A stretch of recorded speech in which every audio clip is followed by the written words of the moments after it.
नमस्कार। आप देख रहे हैं हारमोनियम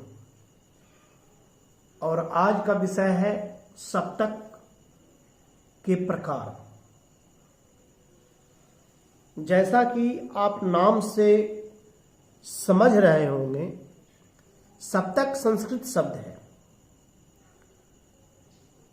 सप्तक अष्टम, नवम, द्वितीय, तृतीय, प्रथम। तो सप्तक का मतलब हो गया 7 के समूह को सप्तक कहते हैं।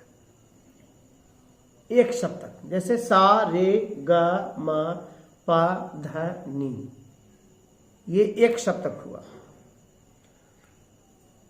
अब प्रश्न उठता है कि हारमोनियम में कितने सप्तक होते हैं। तो मुख्य रूप से मुख्यतः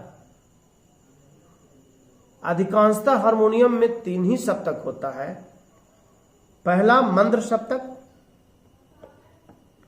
मध्य सप्तक और तार सप्तक। 4 सप्तक का भी हारमोनियम होता है, 4.5 सप्तक का भी होता है, 3.5 सप्तक का भी होता है। लेकिन मुख्यतः मतलब अधिकांशतः 3 सप्तक ही होता है। और यदि 4 सप्तक का भी है तो वो 3 ही नाम से जाना जाएगा, मंद्र सप्तक, मध्य सप्तक और तार सप्तक। चौथा कोई सप्तक अलग से नाम नहीं है। बढ़ गया है वो अलग चीज है, वो सब तार सप्तक के अंतर्गत ही आएंगे। 3 के बाद जितना भी आता है वो तार सप्तक ही आएगा, चाहे 6 सप्तक का है ना हो जाए। मंद्र, मध्य, तार, तार, तार, तार हो जाएगा। तो हमने अभी जाना कि हारमोनियम में 3 सप्तक होता है, मंद्र सप्तक, मध्य सप्तक और तार सप्तक। अब जानने का प्रयास करें कि मंद्र सप्तक कौन है और किसे कहते हैं। तो मंद्र का मतलब होता है मोटा, मंद्र मतलब मोटा। तो सबसे लास्ट का जो काली वाली है, काली वाली, उसको हम दबाते हैं और भाती देते हैं। तो वहां से हम गिनना शुरू करें, सारे ग म प ध नी तक। सारे ग म प ध नी। इसकी आवाज देख रहे होंगे, लगता है कि बिल्कुल मोटा मोटा आवाज है। यही है मंद्र सप्तक। सा, रे, ग, म, प, ध, नी, इसी को बोलते हैं मंद्र सप्तक। मतलब एक 7 स्वरों के समूह को एक सप्तक कहा जाता है। 7 स्वरों के समूह को एक सप्तक कहते हैं। तो यहां पे आपके आ गया मंद्र सप्तक, सा, रे, ग, म, प, ध, नी, एक सप्तक, मंद्र सप्तक। दूसरा है मध्य सप्तक। मध्य सप्तक सा से जोड़ लेते हैं इसको भी। सा, रे, ग, म, प, ध, नी, ये दूसरा सप्तक हो गया। अब जिसकी आवाज न ज्यादा मोटी हो और न ज्यादा पतली हो, ऐसी इसकी आवाज सुनिए और इसकी आवाज सुनिए, आपको खुद आभास होगा कि इसकी आवाज बिल्कुल पतली है और इसकी आवाज बिल्कुल मोटी है। तो मध्य का मतलब मिडिल, जो न ज्यादा मोटा हो और न ज्यादा पतली हो, उसे बोलते हैं मध्य सप्तक। तो सा, रे, ग, म, प, ध, नी, ये हो गया आपका मध्य सप्तक। फिर है तार सप्तक। तो सा से जोड़ लेंगे, यहां से जहां से ही नी समाप्त हो गया, इसका एरिया ये समाप्त हो गया, ये एरिया इसका बना हुआ है। सा, रे, ग, म, प, ध, नी, ये 7 सुर का एक एरिया हो गया मंद्र का। मध्य का एरिया 7 तक, 1 2 3 4 5 6 7 तक। और तार का एरिया 7 से जोड़ लेते हैं। तो सा, रे, ग, म, प, ध, नी, यहां तक ये तार सप्तक का स्वर हो गया। यानी मंद्र सप्तक, मध्य सप्तक, तार सप्तक। और इसके बाद चाहे जो भी हो, मैंने बताया 3.5 हो, 4 हो, 5 हो, 6 हो, वो सब तार सप्तक के अंतर्गत ही आएगा। उसका चौथा और कोई नाम ही नहीं है। तो हमको मतलब रखना है इतना ही, मंद्र सप्तक, मध्य सप्तक और तार सप्तक, 7 का समूह सा रे ग म प ध नी, जिसका स्वर बिल्कुल मोटा हो उसे मंद्र सप्तक का स्वर समझना चाहिए। और मध्य सप्तक जिसका आवाज न ज्यादा मोटा हो और न ज्यादा पतली हो उसे मध्य सप्तक का स्वर समझना चाहिए। सा रे ग म प ध नी। तार सप्तक जिसकी आवाज बिल्कुल तार के जैसा हो, बिल्कुल पतली हो, उसे तार सप्तक का स्वर समझना चाहिए। सा से जोड़ेंगे तो सा रे ग म प ध और नी। इसका पहचान ध्यान रखिएगा, इसका पहचान क्या है? सारे ग म प ध नि सा का, मंत्र का, मध्य का, तार का था, वैसे आपके स्क्रीन पे हम दिखलाएंगे, दे भी रहे हैं, लेकिन मोटा मोटी आप यहां भी समझ लीजिए कि मंत्र सारे ग म प ध नि, तो सा रे ग म प ध नि, कि जितने भी स्वर है इसके नीचे यदि बिंदी लगी हो इस प्रकार गोल गोल नी तक, तो इसे मंद्र सप्तक का स्वर समझना चाहिए। ये आपका हो गया मंद्र सप्तक। और जिसके ऊपर नीचे किसी बिंदी का प्रयोग ना हो, सा रे ग म प ध नी, ये आपका हो गया मध्य सप्तक। मध्य सप्तक, इसके ऊपर नीचे किसी बिंदी का प्रयोग नहीं होता है, इसके नीचे बिंदी का प्रयोग है, इसको हम समझेंगे मंद्र सप्तक। और जिसके ऊपर नीचे किसी बिंदी का प्रयोग ना हो उसे मध्य सप्तक। और जिस स्वर के ऊपर बिंदी लगी हो, सा रे ग म प ध नी, इस सब के ऊपर ऐसे ऐसे लगा रहता है, बड़ा बड़ा ऊपर बिंदी, इसे तार सप्तक का तार सप्तक ऐसे समझिए। मंद्र सप्तक जिस स्वर के नीचे बिंदी लगी हो उसे मंद्र सप्तक का स्वर समझना चाहिए, ये पहचान है उसका। और जिस स्वर के ऊपर नीचे किसी भी बिंदी का प्रयोग न हो उसे समझना चाहिए मध्य सप्तक का स्वर, सारे ग म प ध नि तक। और जिसके ऊपर बिंदी लगी हो, सारे ग म प ध नि, उसे समझना चाहिए तार सप्तक का, यानी मंद्र सप्तक, मध्य सप्तक, तार सप्तक। हारमोनियम में 3 सप्तक होते हैं, मंद्र, मध्य और तार। अब कहे कि भाई अब ये तो मंद्र, मध्य और तार तो हमारी बात समझ में आ गई, लेकिन सर कुछ लोग कहता है कि 12 स्वर वो क्या है, तो उसका भी हम आपके सामने जिक्र कर रहे हैं। 12 स्वर, 12 स्वर क्या है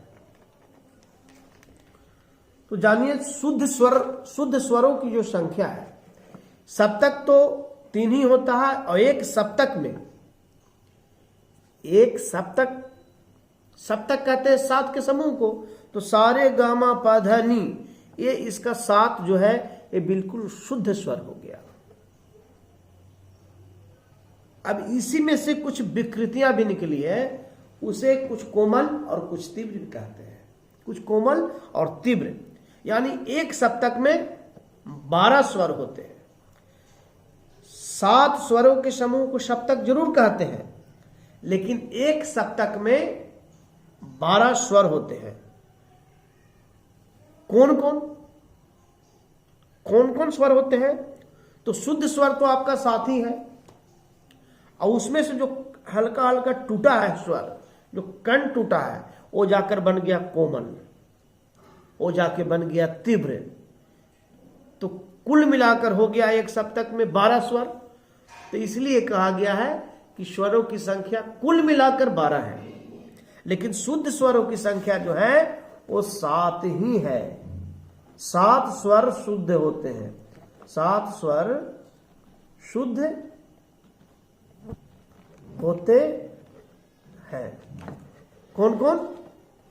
तो सा, रे, ग, म, प, ध, नी।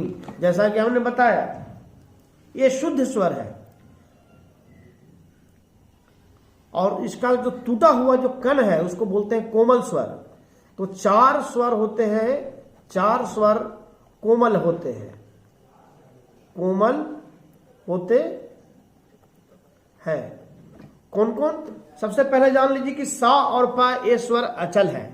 अचल का मतलब है वो बदलता नहीं है, अपने स्थान पे एकदम बिल्कुल अचल है, नहीं चलने वाला है।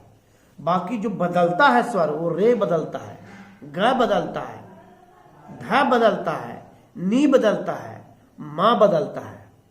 सा और पा बिल्कुल अचल स्वर है, ये दोनों दो नहीं होता है। सा है तो मात्र एक ही रहेगा, पा है तो मात्र एक ही रहेगा, एक सप्तक में, एक सप्तक की मैं बात कर रहा हूं। तो आपका ये शुद्ध स्वर हो गया सा रे ग म प ध नि।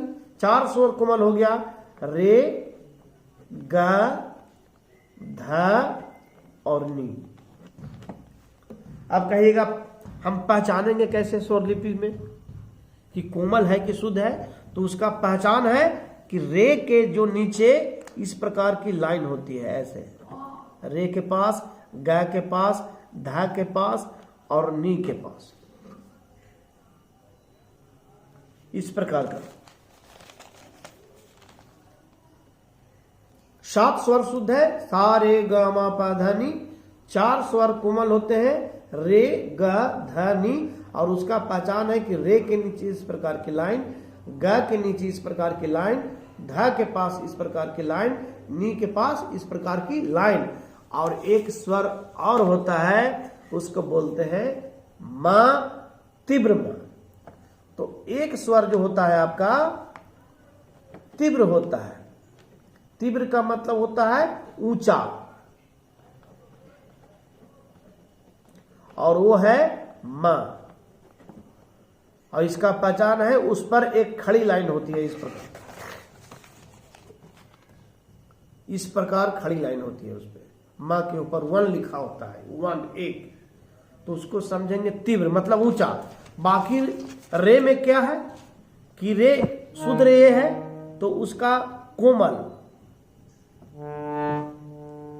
ये हो गया, ग शुद्ध तो उसका कोमल ये हो गया, ध शुद्ध तो उसका कोमल ये हो गया, नी शुद्ध तो उसका कोमल ये हो गया। लेकिन तीव्र मतलब ऊंचा, तब मां ये है तो यहां नहीं है, इसका स्वर इधर है, दाएं साइड में।